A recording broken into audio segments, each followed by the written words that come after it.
In an economy grappling with loss of jobs, domestic workers face even more challenges. The 2025 SweepSouth Report, drawing on over 6,000 responses, reveals a sector in crisis amidst a struggling national economy, with unemployment at 32.9%.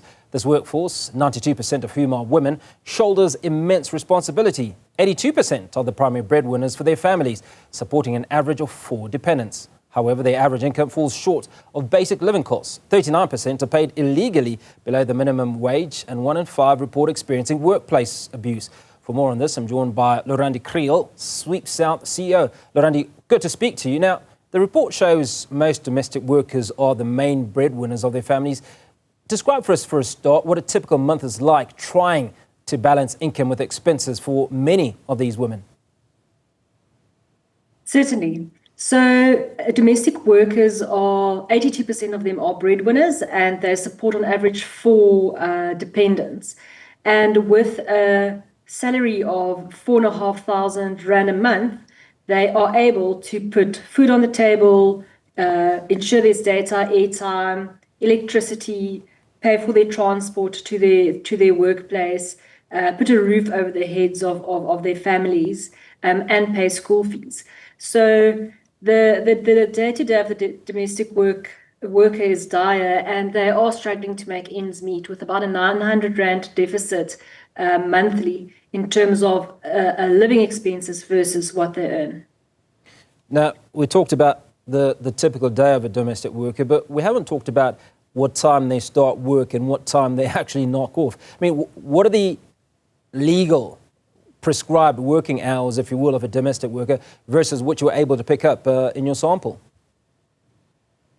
So in terms of hours, domestic workers on average travel about 1 hour to their workplace, to and from their workplace. That's 2 hours in their day, and they fall under the same labor conditions than any other employees, which is either a 40-hour week or a 45-hour week. So that is what is legally stipulated. We do see that domestic workers often work a little bit later, but most of them work within those brackets. What is interesting is to see that domestic workers, we previously worked more than 5 days, 5, 6, 7 days a week. On average, they do work five days a week now. Okay, so we haven't touched on the live-in domestic workers, because I think that's a sort of a different segment, is it not? Yes, that's totally a different segment, and we do see it. We recently launched a discover and placement model where we do permanent placements into households. So that's something we've recently launched, and we're collecting the data. But the expectations for domestic workers that lives in are far greater than those that comes daily.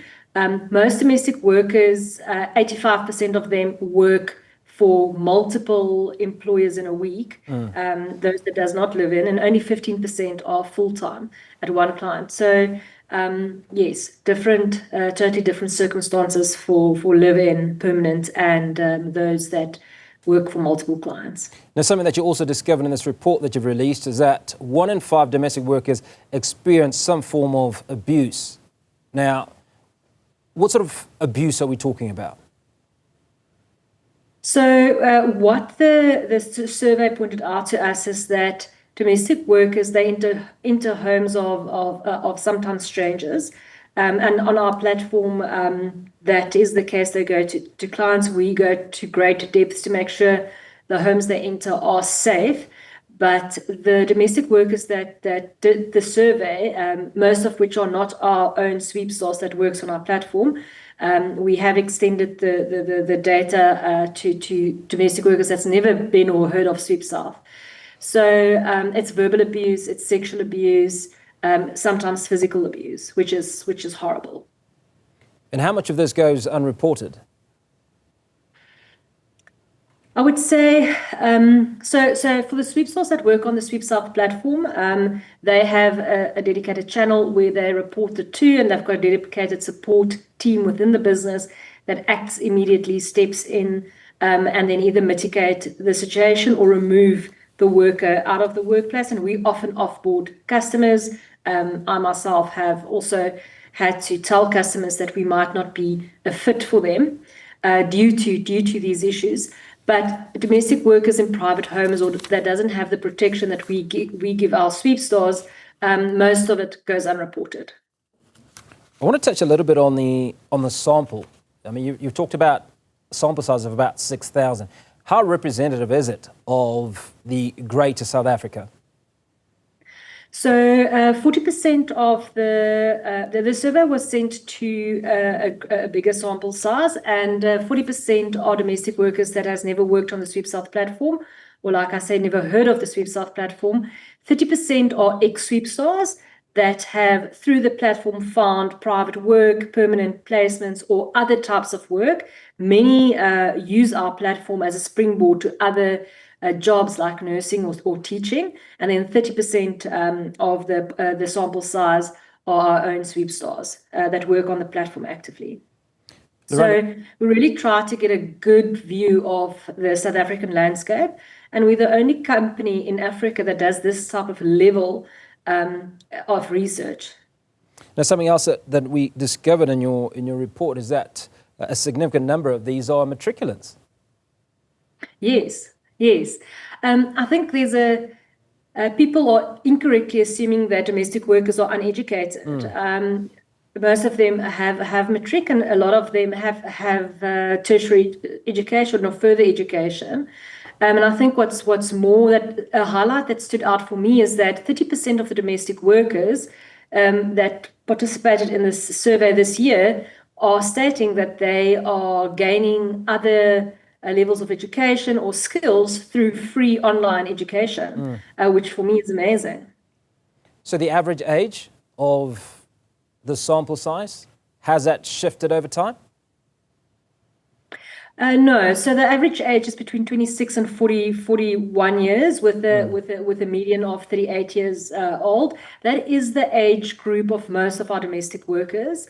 So the age group have stayed kind of static through the last few years that we've done this report. So is the fact that most of these, or a significant number of them, are matriculants, affording them greater perks, if you will? Because if your helper has matriculated, then obviously potentially the helper can assist your kids if you have kids that are still going to school and assist them with their homework and so on. Does that assist them in earning more or improve their working conditions? So what we have seen is where domestic workers go into other forms of home services, like childcare or elder care, or they get that qualifications or accreditations, we see that they do earn significantly more.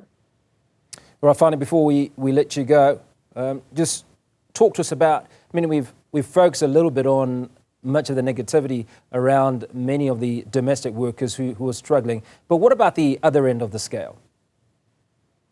Yes, I think, as South Africans, we have to be positive. The economy is what it is. It's not growing. And we have to look for these silver linings or golden linings. And I think what is really positive is the ambition and the dreams of domestic workers. 86% of them want a formal education or training. Like I said, a lot of them are already doing something about it and not waiting for anybody or government to assist them. The financial discipline of domestic workers are amazing. I mean, these are women that is looking after the entire household on a median salary of 4,500 rand. And then since 2018, we've seen an increase, although incrementally, of domestic workers that's been able to save. It's still very low percentages, but it is positive that the financial discipline of this group of majority women is of such a nature that they do prioritize saving. They are able to take care of their families. And if you think about it, almost 11% of women in South Africa are employed through domestic work. It's a large number of the female workforce. Incredible statistics. Appreciate the information. SweepSouth CEO, Lourandi Kriel, appreciate your time. Thank you so much for speaking to us. You're watching Newsfeed PM.